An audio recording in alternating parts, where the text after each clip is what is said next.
নমস্কার, গল্প সঙ্গে চায়ের আড্ডায় আমি ইন্দ্রাণী আপনাদের সবাইকে স্বাগত। আজকে ক্ষীরের পুতুলের শেষ পর্ব আপনাদের পড়ে শোনাব। ক্ষীরের পুতুলের শেষ পর্ব শুরু করছি। বানরকে ডেকে বললেন, ছেলের বউ ঠিক করেছি, কাল শুভ দিন, শুভ লগ্নে বিয়ে দিতে যাব। বানর বললে, মহারাজ, কাল সন্ধেবেলা বেহারা দিয়ে বরের পালকি মায়ের দুয়ারে পাঠিয়ে দিও, বরকে নিয়ে বিয়ে দিতে যাব। রাজা বললেন, দেখো বাপু, 10 বৎসর তোমার কথা শুনেছি, কাল ছেলে না দেখালে অনর্থ করব। বানর বলে, মহারাজ, সে ভাবনা নেই, তুমি বেয়াই বাড়ি চলে যাও, আমি কাল বর নিয়ে যাব। রাজা পাছে রানীর ছেলেকে দেখে ফেলেন, পাছে চক্ষু অন্ধ হয়, সেই ভয়ে তাড়াতাড়ি বেয়াই বাড়ি চলে গেলেন। আর বানর নতুন মহলে বড় রানীর কাছে গেল। বড় রানীর ছেলের বিয়ের কথা শুনে অবধি পড়ে পড়ে কাঁদছেন আর ভাবছেন, ছেলে কোথা পাবো, এবার রাজাকে কি ছলে ভোলাবো। বানর এসে বললেন, মা গো মা, ওঠ, চেলির জোর মাথায় টোপর আন, ক্ষীরের ছেলে গড়ে দে, বর সাজিয়ে বিয়ে দিতে আর যাই। রানী বললেন, বাছারে, প্রাণে কি তোর ভয় নেই? কোন সাহসে ক্ষীরের পুতুল সাজিয়ে বিয়ে দিতে যাবি? রাজাকে কি ছলে ভোলাবি? বাছা, কাজ নেই, ছল করে রাজার প্রেয়সী হলুম, সেই পাপে সতীন বিষ খাওয়ালে, ভাগ্যে ভাগ্যে বেঁচে উঠেছি, আবার কোন সাহসে রাজার সঙ্গে ছল করব? বাছা, ক্ষান্ত দে, কেন আর পাপের বোঝা বাড়াচ্ছিস? তুই রাজাকে ডেকে আন, আমি সব কথা খুলে বলি। বানর বললে, রাজাকে পাবো কোথা? 2 দিনের পথ কোণের বাড়ি, রাজা সেখানে আছেন, তুই কথা রাখ, ক্ষীরের বর গড়ে দে। রাজা পথ চেয়ে আছেন, কখন বর আসবে, বর না এলে বড় অপমান। মা, তুই ভাবিস নে, ক্ষীরের পুতুল বিয়ে দিয়ে পাঠালি, যদি ষষ্ঠীর কৃপা হয় তবে ষষ্ঠী দাস শেঠের বাছা কোলে পাবি। রানী বানরের ভরসায় বুকে বেঁধে মনের মতন ক্ষীরের ছেলে গড়লেন। তাকে চেলির জোর পরালেন, সোনার টোপর পরালেন, জরির জুতো পায়ে দিলেন। বানর চুপি চুপি ক্ষীরের বর পালকিতে তুলে রঙিন ঢাকা নাবিয়ে দিয়ে বরের কেবল 2খানি ছোট পা, 2টি পাটি জরির জুতো দেখা যেতে পারত। 16 জন কাহার বরের পালকি কাঁধে তুললে। বানর মাথার পাগড়ি, কোমরে চাদর বেঁধে, নিশেন উড়িয়ে, ঢাক বাজিয়ে, আলো জ্বালিয়ে ক্ষীরের পুতুলের বিয়ে দিতে গেল।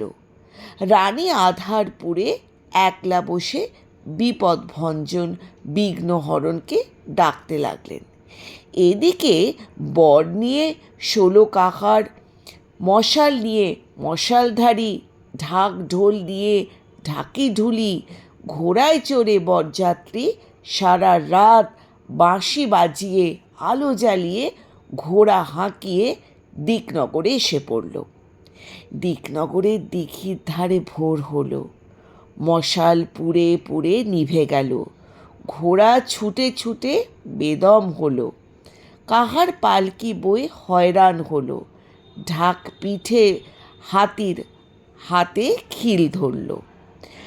বামন দিঘির ধারে তাঁবু ফেলতে হুকুম দিলে। দিঘির ধারে ষষ্ঠীতলায় বরের পালকি নামিয়ে কাহারদের ছুটি দিলে। মন্ত্রীকে ডেকে বলে দিলে, মন্ত্রী মহাশয়, রাজার হুকুম, বরকে যেন কেউ না দেখে, আজকের দিনে বর দেখলে বড় অমঙ্গল। মন্ত্রী রাজার হুকুম জারি করলেন, আর লোকজন রাজার সমস্ত দিঘির জলে নেবে বেড়ে বেঁধে খেয়ে তাঁবুর ভেতরে শুয়ে রইল। বট গাছের দিকে কেউ এলো না। গায়ের বউ ঝিরা ষষ্ঠীকরণে পুজো দিতে এলো। রাজার পাহারা হাঁকিয়ে দিলে। সেদিন বটতলায় ষষ্ঠী ঠাকুরনের পুজো হলো না। ষষ্ঠী ঠাকুরন খিদের জ্বালায় অস্থির হলেন, তেষ্টায় গলা শুকিয়ে কাঠ হলো। বানর মনে মনে হাসতে লাগলো।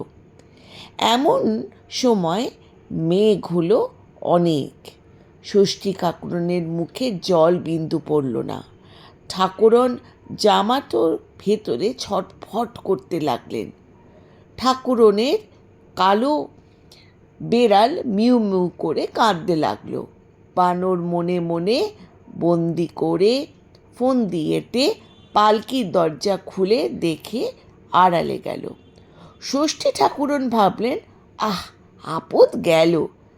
কাঠফাটা রোদে কাঠামো থেকে বার করে নৈবেদ্যের ছোলাটা কলাটা সন্ধান করতে লাগলেন। খুঁজতে খুঁজতে দেখলেন পালকির ভেতরে ক্ষীরের পুতুল। ঠাকুরন আর লোভ সামলাতে পারলেন না। মনে মনে ঘুম পাড়ানি মাসিপিসিকে স্মরণ করলেন। দিকনগরে যখন দিন, ঘুমের দেশে তখন রাত।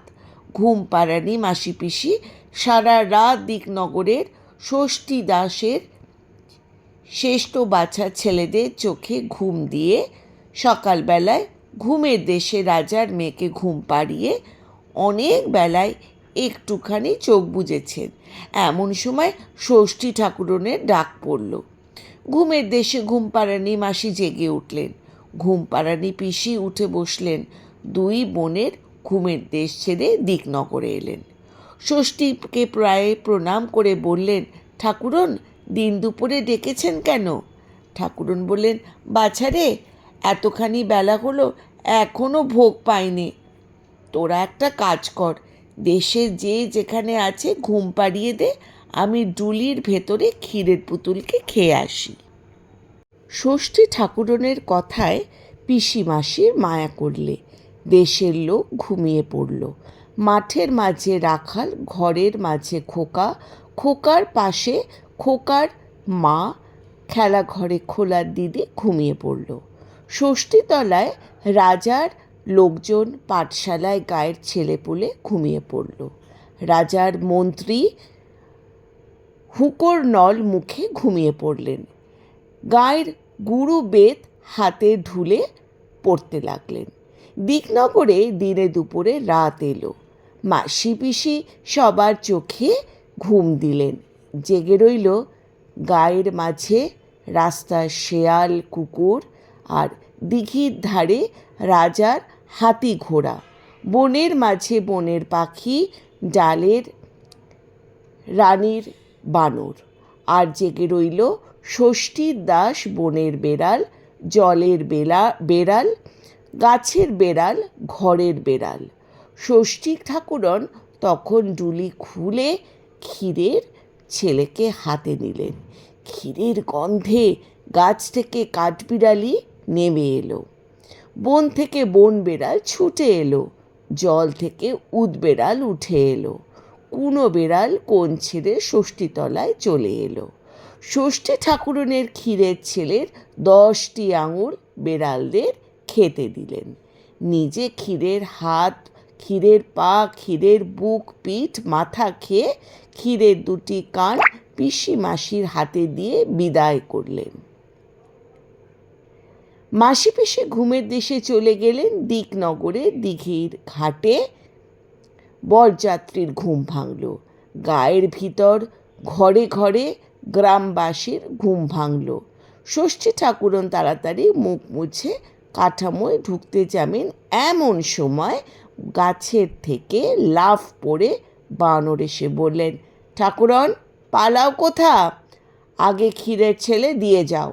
চুরি করে ক্ষীর খাওয়া ধরা পড়েছ, দেশ বিদেশে কলঙ্ক রটাবো। ঠাকুরন ভয় পেয়ে বললেন, মরো, এ মুখ পড়া বলে কি? সর, আমি পালাই, লোকে আমায় দেখতে পাবে। বানর বললে, তা হবে না, আগে ছেড়ে দাও, তবে ছেড়ে দেব, নয়তো কাঠামো শুদ্ধ আজ তোমায় দিঘির জলে ডুবিয়ে যাব। দেবতা হয়ে ক্ষীর চুরির শাস্তি হবে। ঠাকুরন লজ্জায় মরে গেলেন। ভয় কাঁপতে কাঁপতে বললেন, বাছা চুপ কর, কে কোন দিক থেকে শুনতে পাবে? তোর ক্ষীরের ছেলে খেয়ে ফেলেছি, ফিরে পাবো কোথা? ওই বটতলায় আমার ছেলেরা খেলা করছে, তোর যেটিকে পছন্দ সেটিকে নিয়ে গিয়ে বিয়ে দিয়ে গে যা। আর বরে দুয়োরানি তাকে তার আপন ছেলের মতন দেখাবে, এখন আমায় ছেড়ে দে। বানর বললেন, কই ঠাকুরন, বটতলায় যে ছেলেরা নেই, আমায় দিবাচক্ষু দাও, তবে তো ষষ্ঠীদাস শেঠের বাচ্চাদের দেখতে পাবো। ষষ্ঠী ঠাকুরন বানরের চোখে হাত বোলারে বানর দিব্যচক্ষু হলো। বানর দেখল ষষ্ঠীতলা ছেলেদের রাজ্য, সেখানে কেবল ছেলে, ঘরে ছেলে, বাইরে ছেলে, জলে স্থলে, পথে ঘাটে, গ্রামের ডালে, সবুজ ঘাসে যেদিকে দেখে সেই দিকেই ছেলের পাল। মেয়ের দল, কেউ কালো, কেউ সুন্দর, কেউ শ্যামলা, কারোর পায়ে নূপুর, কারোর কাকালে হেলে, কারো সোনার দানা। কেউ বাঁশি বাজাচ্ছে, কেউ ঝুমঝুমি ঝুমঝুম করছে, কেউ বা পায়ের নূপুর বাজিয়ে বাজিয়ে কচি হাত ঘুরিয়ে ঘুরিয়ে নেচে বেড়াচ্ছে। কারুর পায়ে লাল জুতোয়া, কারুর মাথায় রাঙা টুপি, কারুর গায়ে ফুলদার লক্ষ টাকার মলমল চাদর। কোন ছেলে রোগা রোগা, কোন ছেলে মোটা সোটা, কেউ দস্যি, কেউ লক্ষ্মী। একদল কাঠের ঘোড়া টকবক হাঁকাচ্ছে, একদল দিঘির জলে মাছ ধরছে, একদল বাঁধের জলে নাইতে নেমেছে, একদল গাছের তলায় ফুল কুড়াচ্ছে, একদল গাছের ডালে ফল পাড়ছে। চারিদিকে খেলাধুলো, মারামারি, হাসি কান্না। সে এক নতুন দেশ, স্বপ্নের রাজা। সেখানে কেবল ছুটোছুটি, কেবল খেলাধুলো। সেখানে পাঠশালা নেই, পাঠশালার গুরু নেই, গুরুর হাতে বেত নেই। সেখানে আছে দিঘির কালো জল, তার ধারে সরু বন, তেপান্তরের মাঠ, তারপরে আম কাঁঠালের বাগান, গাছে গাছে ন্যায্যলা টিয়ে পাখি, নদীর জলে গোল গোল বোয়াল মাছ, কচু বনে মশার ঝাঁক। আর আছেন বনের ধারে রমনা পিসিমাসি, তিনি খইয়ের মোয়া গড়েন। ঘরের ধারে তালিম গাছটি, তাতে প্রভু নাচেন। নদীর ধারে জীবজন্তু ঘুরে বেড়ায়, আর নদীর ধারে জন্তি গাছটি, তাতে জন্তি ফল ফলে। সেখানে নীলে ঘোড়ায় মাঠে মাঠে চড়ে বেড়াচ্ছে। গৌড় দেশের সোনার ময়ূর পথে ঘাটে গড়াগড়ি যাচ্ছে। ছেলেরা সেই জলে ডুলি চাপিয়ে কমলাপুলির দেশে পুটু রানীর বিয়ে দিতে যাচ্ছেন। বানর কমলাপুলির দেশে গেল। সে টিয়া পাখির দেশে, সে কেবল ঝাঁকে ঝাঁকে টিয়া পাখি দাঁড়ে বসে ধান খোটে, গাছে বসে ক্যাচর ম্যাচর করে, আর সে দেশের ছেলেদের নিয়ে খেলা করে। সেখানে লোকেরা গাই বলদে চাষ করে, হিরে দিয়ে হাত ঘষে। সে এক নতুন দেশ, সেখানে নিমেষে সকাল, পলকে সন্ধ্যা হয়। সেই দেশের কাণ্ডই এক। ঝুরঝুরে বালি, চিকচিকে জল, তারই ধারে এক পাল ছেলে দোলায় চেপে 6 পণ কড়ি গুনতে গুনতে মাছ ধরতে এসেছে। কারো পায়ে মাছের কাঁটা ফুটছে, কারো চাঁদ মুখে রোদ পড়ছে। জেলেদের ছেলে জাল মুড়ি দিয়ে ঘুম দিচ্ছে। এমন সময় টাপুর টুপুর বৃষ্টি এলো, নদীতে বান এলো। অমনি ছেলের পাল সেই কাঠের দোলা, সেই 6 মণ কড়ি ফেলে কোন পাড়ায় কোন ঘরের কোণে গিয়ে গেল। পথের মাঝে তাদের মাছগুলো চিলে কেড়ে নিল, কোলা ব্যাঙ ছিপগুলো টেনে নিল। খোকাবাবুরা ক্ষেপ্ত হয়ে ঘরে এলেন, মা তপ্ত দুধ জুড়িয়ে খেতে দিলেন। আর সেই চিকচিকে জলের ধারে ঝুরঝুরে বালির চরে শিব ঠাকুর এসে নৌকো বাঁধলেন। তার সঙ্গে 3 কন্যে, 1 কন্যে বাড়লেন, 1 কন্যে খেলেন, আর কন্যে না পেয়ে বাপের বাড়ি গেলেন। বানর তার সঙ্গে বাপের বাড়ি দেশে গেল। সেখানে জলের ঘাটে মেয়েদের নাইতে এসেছে। কালো কালো চুলগুলো ঝাড়তে লেগেছে। ঘাটের 2 পাশে 2 রুই কাতলা ভেসে উঠল, আর একটি গুরু ঠাকুর এলেন, আর একটি নাই ভরা দিয়ে টিয়ে আসছিল, সেও নিলে। তাই দেখে ভোঁদর টিয়েকে এক হাত দিয়ে আর মাছকে এক হাত দিয়ে নাচতে আরম্ভ করলে। ঘরের দুয়ারে খোকার মা খোকাবাবুকে নাচিয়ে নাচিয়ে বললেন, ওরে ভোঁদর ফিরে চা, খোকার নাচন দেখে যা। বানর দেখলেন ছেলেটি বড় সুন্দর, যেন সোনার চাঁদ। তাড়াতাড়ি ছেলেটিকে কোলে নিলে। অমনি ষষ্ঠীতলায় সেই স্বপ্নের দেশ কোথায় মিলিয়ে গেল। ন্যাচ ঝোলা টিয়ে পাখি আকাশ সবুজ করে কোন দেশে উড়ে গেল। শিব ঠাকুরের নৌকো কোন দেশে ভেসে গেল। ঘাটের মেয়েরা ডুবে শাড়ি ঘুরিয়ে পড়ে চলে গেল। ষষ্ঠীর দেশে কুনো বেড়াল কোমর বেঁধে শাশুড়ি ভেলাতে উড়কি ধানের মুড়কি নিয়ে, চাল মিনসে কাহার নিয়ে, চাল মাগি দাসী নিয়ে, আম কাঁঠালের বাগান নিয়ে পুটুরানী শ্বশুরবাড়িকে নিয়ে যেতে যেতে আমতলার অন্ধকারে মিশে গেল। বানর এসে রানীকে বললেন, ওঠ চেয়ে দেখ, তোর কোলে বাছা ঘরে এলো। রানী ঘুম ভেঙে উঠে বসলেন। দুয়ারে শুধোলেন, রানীরা ডাকছে, দাসীরা ডাকছে, ওঠ গো রানী, ওঠ, পাঠের শাড়ি পর, বউ বেটা বরণ করগে। রানী পাটের শাড়ি পরে বাইরে এলেন। এসে দেখলেন সত্যিই রাজা বউ বেটা নিয়ে এসছেন। হাসি মুখে বরকনেকে কোলে নিলেন। ষষ্ঠীর বরে দুঃখের দিনে ক্ষীরের ছেলের কথা মনে রইল না। ভাবলেন, ছেলের জন্য ভেবে ভেবে ক্ষীরের ছেলে স্বপ্ন দেখেছি। রাজা এসে ছেলেকে রাজার যৌতুক দিলেন। সেই রাজ্যে বানরকে মন্ত্রী করে দিলেন, আর ছেলের বউকে মায়রা রাজ্যে সেই 8,000 মালিকের 8 গাছি চুড়ি, 10 ভরি সোনার সেই 10 গাছা মল পরিয়ে দিলেন। কন্যের হাতে মানিকের চুড়ি যেন রক্ত ফুটে পড়ল। পায়ের মল ঝিরিঝিরি করে বাজতে লাগলো, ঝিকিমিকি জ্বলতে লাগলো। হিংসে ছোট রানী বুক ফেটে মরে গেল। ক্ষীরের পুতুল শেষ হলো। আপনারা যারা আমার এই চ্যানেলটিকে শুনছেন, আর এই কাহিনীটি যদি আপনারা পুরো শুনে থাকেন ধৈর্য নিয়ে, আপনাদের সবাইকে অসংখ্য ধন্যবাদ। যদি আপনাদের পছন্দ হয়ে থাকে কাহিনীটি বা আমার চ্যানেলটি, দয়া করে সাবস্ক্রাইব করে লাইক দিয়ে আপনাদের অমূল্য মতামত নিশ্চয়ই জানাবেন। ধন্যবাদ।